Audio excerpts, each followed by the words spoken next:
Alors Tibur Sauger, comment est né le projet de réaliser cet album Ma guerre de La Rochelle à Dachau? Depuis très longtemps, depuis que je suis gamin. Et le passé du grand-père, c'était un peu mystérieux. On savait qu'il avait été déporté, mais il ne voulait pas en parler pendant très très longtemps. Il a tué ça. Et puis, il y a 3 ans de ça maintenant, il a eu la Légion d'honneur. Et ma tante ensuite lui a montré que je lui ai fait rencontrer un conservateur du musée du bunker de La Rochelle. Ils sont allés le voir et il lui a dit que ce serait bien qu'on enregistre un petit peu toute la rentrée en résistance, tout ça. Et il a continué à parler, à en raconter. Ça a fait plusieurs enregistrements qu'il a fait aussi avec 2 de ses camarades de résistance et de déportation qui ne sont plus là maintenant. Et donc c'était après la cérémonie où j'ai dit au grand-père, tu sais, mais j'aimerais vraiment, ce serait bien d'en faire un livre. Alors il m'a dit, écoute, je veux bien, mais si c'est toi. Donc là j'étais fier, mais j'avais un petit peu la pression quand même. Et ensuite j'ai retravaillé à partir des enregistrements. Je l'appelais assez fréquemment pour lui demander des détails, justement sur les visages des protagonistes, des gens qu'il avait vécu, des croisés, des capots, des SS qu'il y avait dans les camps, ou même parfois de ses amis déportés. De la documentation aussi, il y a un petit peu de glaner sur le quotidien, sur qu'ont vécu les déportés comme ça dans les camps, notamment à Dachau ou à Alac, qui était un des principaux commandos de travail où était mon grand-père. Je vous propose d'avancer un petit peu dans l'exposition. On va aller voir les planches, parce que c'est vrai que les visages marquent énormément.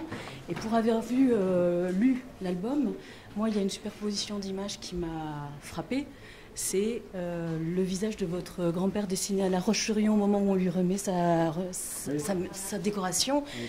Et juste en dessous, son visage dans le camp. Jeune dans le camp, oui. Qu'il a fallu que j'interprète, parce que forcément, j'y étais pas et il n'y avait pas de photos d'époque. Donc là, j'ai improvisé, j'ai essayé surtout d'incarner. En fait, il fallait que mon grand-père incarne tous les visages osseux de tous ceux qui avaient souffert pendant cette période-là.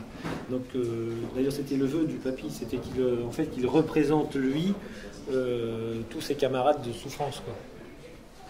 Alors, monsieur Gauthier, comment vous le lisez, cet album-là?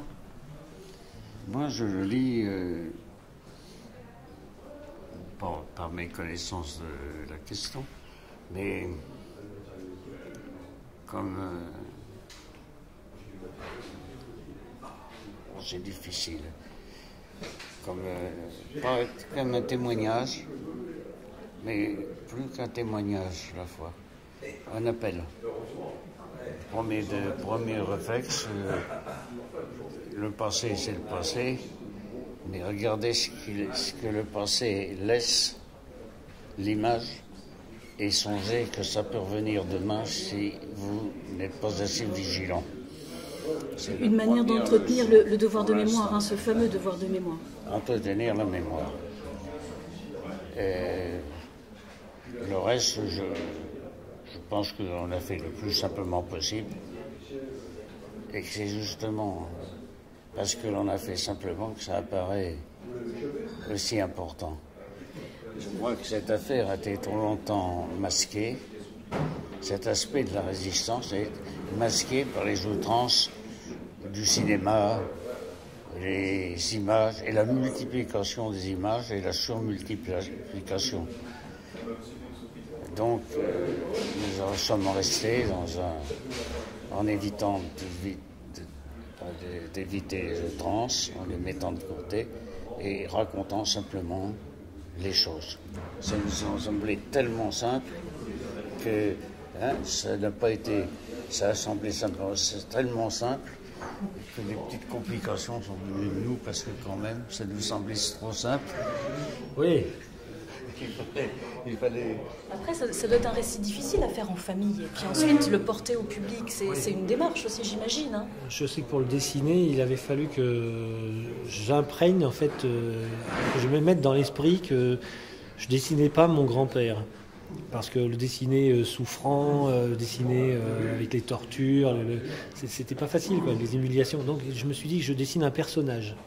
Et ce personnage, c'est le récit de mon grand-père, mais il faut qu'il incarne tous ceux qui ont vécu ça. Et c'est comme ça qu'il le voyait. Il me dit, je veux pas que tu me mettes en avant, je veux pas être un héros, j'ai fait ce que j'avais à faire et j'ai essayé de survivre. Et tous les survivants disent toujours ça, quoi. On n'est pas des héros, on a essayé juste de survivre et de faire notre devoir. Votre grand-père parlait d'une certaine manière de l'authenticité qui devait rester de ce témoignage, hein, je ne vous trahis pas. C'est aussi une notion qui vous importait dans la manière de dessiner, dans la manière de scénariser le propos. Oui, déjà j'ai pris le propos de... J'ai pas voulu dire mon grand-père a fait ça, mon grand-père a pensé ça, j'ai pris le jeu. C'est-à-dire j'ai pris sa parole, j'ai gardé ses phrases. J'ai agencé ça comme je pouvais, mais il fallait que ce soit le jeu, c'était sa parole pour qu'on voit que c'était encore quelqu'un de présent et que c'était vraiment un témoignage vivant et pas une interprétation comme une énième interprétation de gens qui font parler les morts. Là non, j'avais la chance d'avoir le grand-père, il fallait que ce soit lui qui parle.